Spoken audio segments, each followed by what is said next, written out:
make tea. First thought. Now that I have something to do and a designated time in which to do it, my first thought is, how can I put this off and do it later? I should be writing. Maybe instead, I could do an experiment where I entirely pretend I've done some writing, go off and procrastinate elsewhere. Or, much more likely, do one or more of the multitude of things that I have no fear of procrastinating over. Got some work to do? Cool. Here's a list of things to do instead. Make tea. Play a computer game. Browse Reddit. Watch YouTube. Have a shit. Pick one. Loads of things there. Like a really crappy TV quiz show. The Procrastatron. Welcome to the Procrastatron with your host, Shane Connolly. Ladies and gentlemen, you're very welcome to the game show that allows you to do absolutely everything else apart from playing the game. First up, we have Heather and Mark. Mark, you're from Durham, is that right? That's right, Shane, yeah. And you're a lobster fisherman, is that right? That's right, Shane. Let's hope you catch a winner tonight, eh, Mark? Yeah, thanks, Shane. Your chosen subject is things you'd rather be doing than mowing the lawn.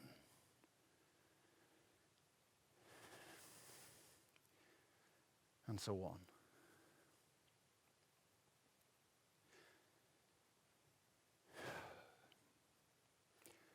The morning of the day of the event.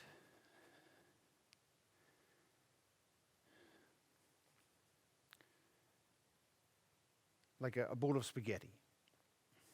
Many different souls awake apart, and yet at some stage today they will meet and interact. At the cafe in the small village in northern Spain, a road inclines slightly upwards heading out of town. Mostly closed shops. It's early. Some selling clothes, others hard to ascertain what they sell.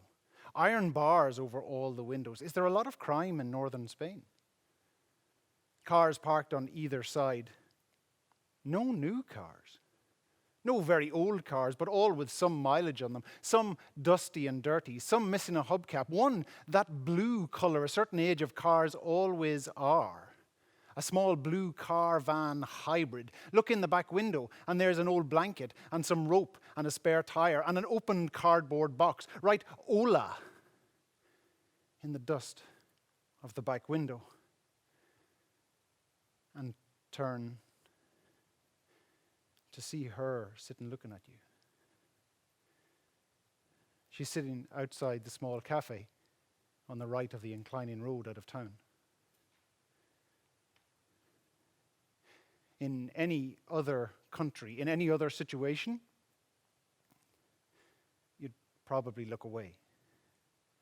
Wipe the dusty finger in the palm of your other hand, then wipe it on the arse of your shorts and turn away.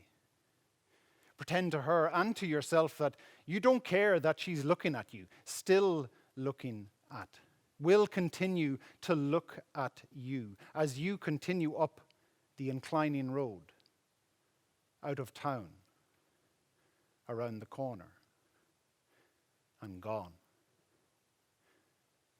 But remembered slightly, remembered and wondered upon.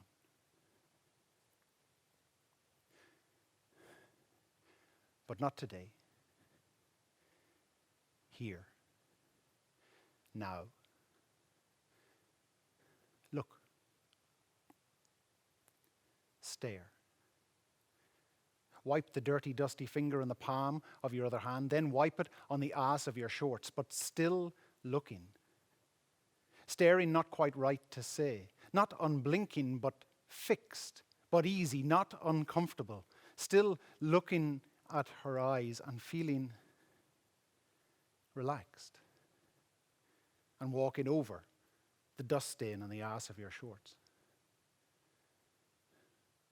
A small, round, silver table that looks too light to be made of anything substantial. Similar light metal chairs with rounded backs, a cool feeling in the palm of your hand as you clasp one and pull it back and sit down. Hola. Hola. What's your name? Izzy. Yours? Shane.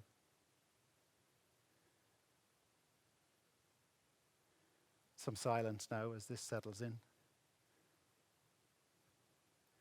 Still looking at her.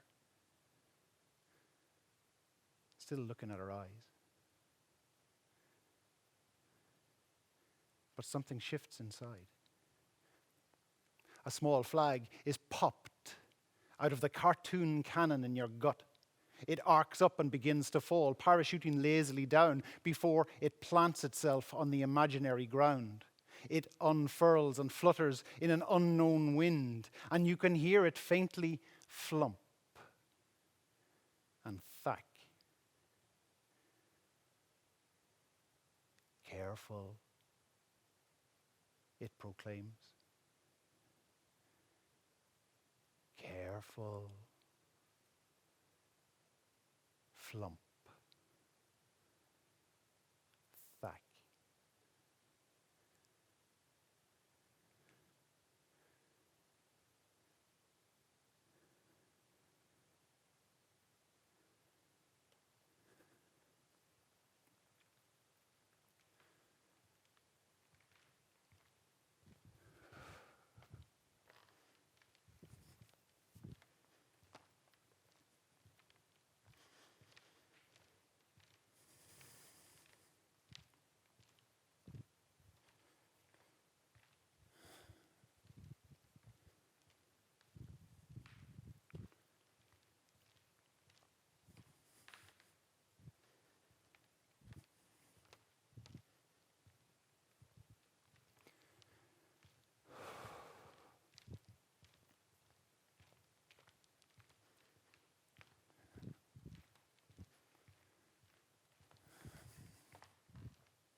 Late morning in the Spanish countryside, on the Camino del Norte.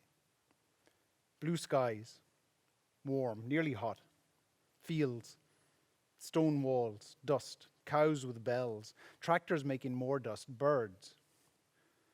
Two walkers sitting in a field or on a fence right beside the deserted trail, backpacks by their feet. His small and blue, hers full-sized and heavy-looking and dark-coloured. both drinking water from water bottles, maybe sharing a chocolate bar or olives or hamon that is open in a packet on the wall. It's hard to explain it, really. A lot of times I have things in my head, and when they make sense up there, but when somewhere along the way to my mouth they get lost or garbled or something, and then I end up not making sense. I guess that happens to everyone. Yeah, I guess. Okay. I came here because I needed to get away from everything. I needed some time to just do things that I wanted to do, as selfish as that sounds, without any concern for anyone else or what they need or feel or want. Not that I'm going to deliberately go out of my way to be a jerk or anything or to anyone or anything like that, but simply to listen closely to what I want to do in any given situation and do that. You see, it makes me sound like an ass. Well, maybe not an ass, but just selfish. Well, yeah, selfish, I guess, but selfish without any pretense to be anything else. No one here is relying on me to do anything or to be anyone. No one here means anything to me. Thanks. Oh, damn it. That's not what I mean. Like, or maybe it is. Maybe I want to be able to tell people that my concern for them is not genuine, and that I'm only doing it out of some sense of societal expectations. This is going terribly. I'm sorry.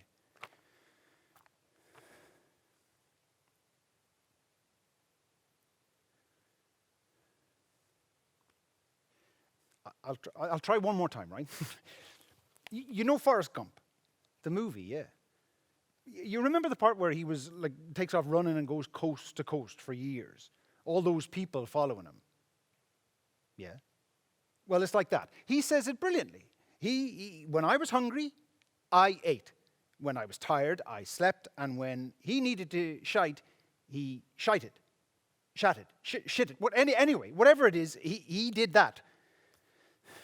In any case, I don't think he had concern for any of the other people that were running behind him. I'm sure he could have feigned concern for them and been genuine in the moment, but in the wider scheme of things, he was running for him and only for him to deal with his shit. You know? So you think he didn't care about the people running after him? Well, no. I don't think so. I always felt that he was a real empathetic character, though. The way he looked after Bubba and Lieutenant Dan and Jenny in the end. He let his boat crash because he was too busy saying hello to Lieutenant Dan. Yeah, absolutely, in that moment, yes, but he also did need the running time to himself so that he could be the empathetic person later on to people. I have no doubt that he would have helped someone while he was running, but not at the detriment to what he was doing, you know? If our paths are going to go in the same direction and our goals align, perfect. But the moment free will dictates that the two paths start to deviate, he, without question, chooses his path. Because that's what's important to him.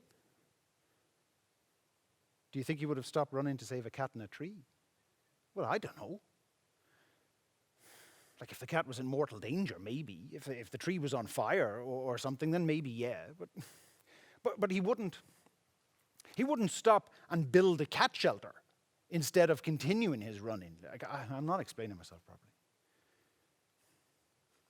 You're putting yourself first. Well, yeah. Well, that's it then, isn't it? Well, yeah. Okay then.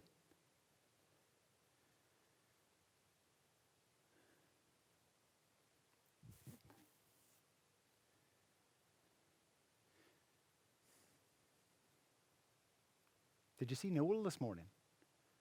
No, he's an early bird. He was long gone before I was up. I tend to catch him around 11ish, so he shouldn't be too far away. Why? Now it's my turn not to know how to say something. Oh, interesting. I want you to ask him about World War II. Or one. It doesn't matter which. What? Why? World War II? Or one? What? Or three, if that helps. Okay, explain. It's going to sound strange if I say it. Why? Maybe because it shows that I've been obsessing over something for days now, and when you ask me what I've been obsessing over, which I assume you will, I will. Good, then, well, you'll see how stupid it is. And maybe you'll think, is that what she thinks about all day? You have been thinking about this a lot. Yes. Oh, okay, so I guess I'll ask then, what have you been thinking of? World War II? Or three? Or one? Or any number? Okay. And you didn't ask me to ask you this, but I'll ask anyway. Why? Why what? What do you mean, why what? Why have you been thinking about any of the past or future world wars? Well, that's the silly part.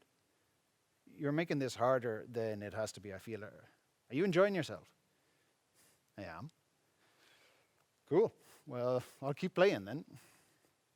Tell me what silly thing you've been thinking about has you thinking about World War II?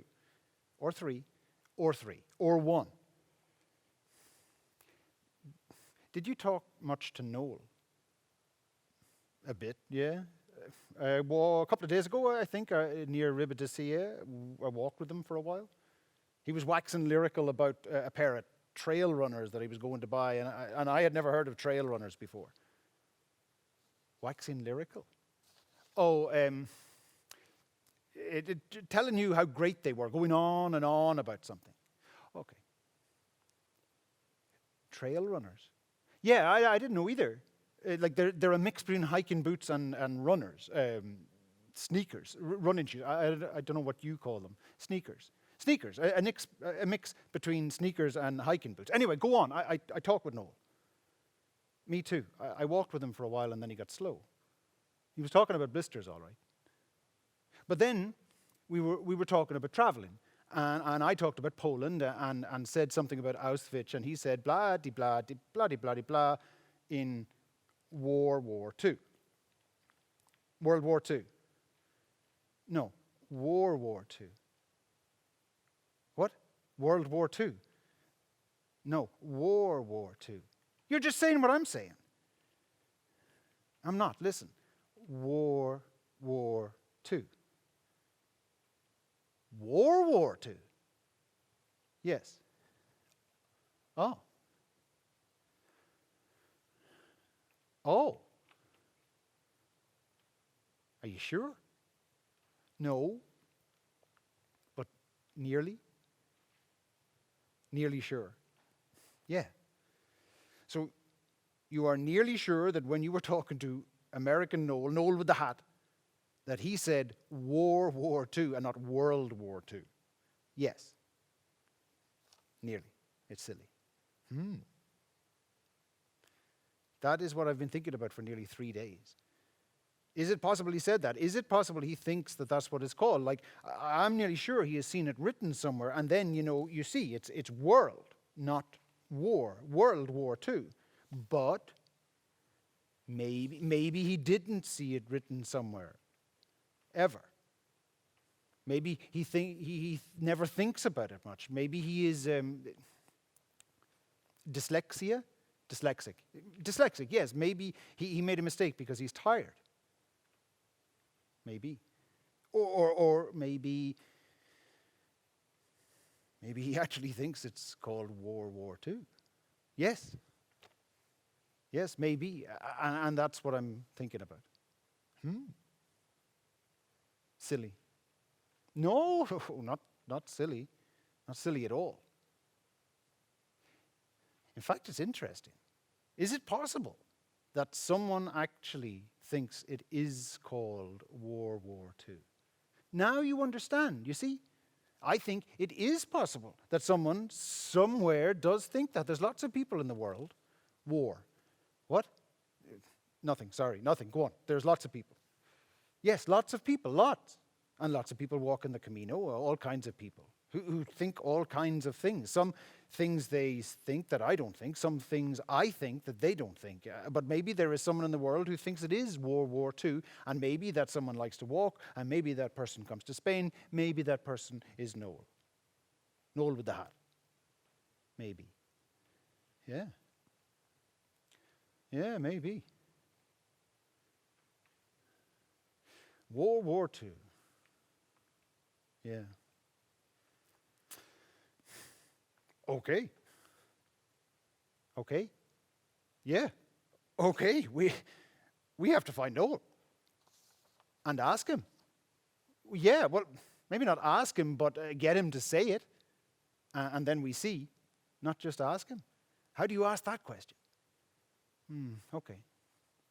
Get him talking about Auschwitz or Poland or tanks or something, and then he'll say it again, and we both listen to what he says, and then we'll know.